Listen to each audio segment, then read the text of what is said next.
बनाने का जो हमारा मकसद था वो इस रूप में था कि आने वाली 27 जुलाई को हमारे प्रस्तावित कार्यक्रम है जंतर मंतर पे माइनॉरिटी और एससीज का पूरे देश के जो लोग हैं दलित और माइनॉरिटी के वहाँ पर एकत्र होकर सरकार के खिलाफ जो लगातार एट्रोसिटी के मामले पर देश प्रदेश में घट रहे हैं उसकी आवाज़ को बुलंद करने का हम काम करने जा रहे हैं। और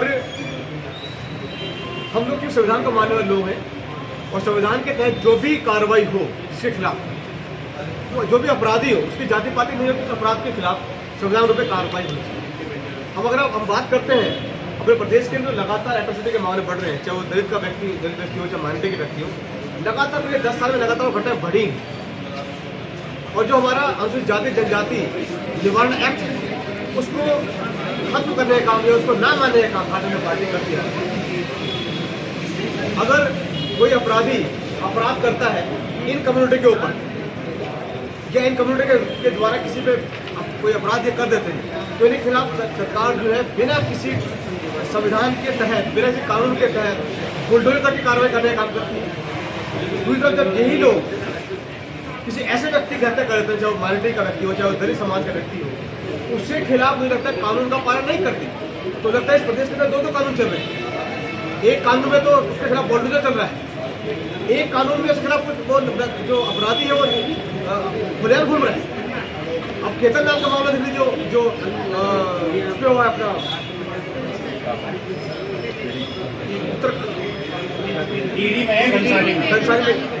केतन लाल का मामला हुआ है उस प्रकार देख लीजिए। आज भी जो सारे प्रकरण आ रहे हैं उस पर हर्ष हुआ है। और जो हमारा अनुसूचित जाति जनजाति निवारण एक्ट है उसको भी कम करके हटा दिया, उसको उसके तहत जो मिलने सुविधा है वो सुविधा भी नहीं दी गई। और सरकार से हम जो मांग कर रहे हैं कि इस परिवार में कमाने वाला व्यक्ति नहीं है, उस परिवार के व्यक्ति को किसी परिवार से सरकारी नौकरी मिले, सरकार को सहायता दे। जो अन्य मामले होता रहे ऐसा क्यों नहीं हो रहा है? तो कहीं ना कहीं सरकार का दोगलापन है।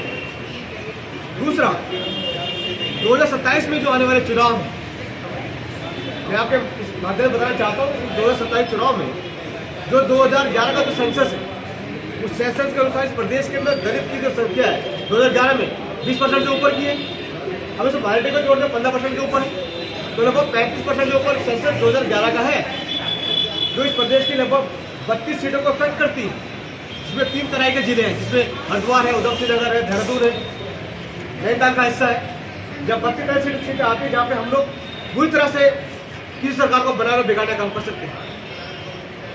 तो इन 32 सीटों के अंदर हमने एकजुटता कायम करते हुए दलित और माइनॉरिटी को साथ देते हुए तो ये हमारा पूरे देश में मामला चल रहा है। तो इस प्रदेश में इसको जैसे भारतीय जनता पार्टी प्रयोग करके हम इसमें इस्तेमाल करेंगे क्योंकि हम लोग साथ हैं। हमारे मुद्दे हमारे जीवन यापन हमें मिलने वाली मूलभूत समस्याएं दोनों की एक समान है।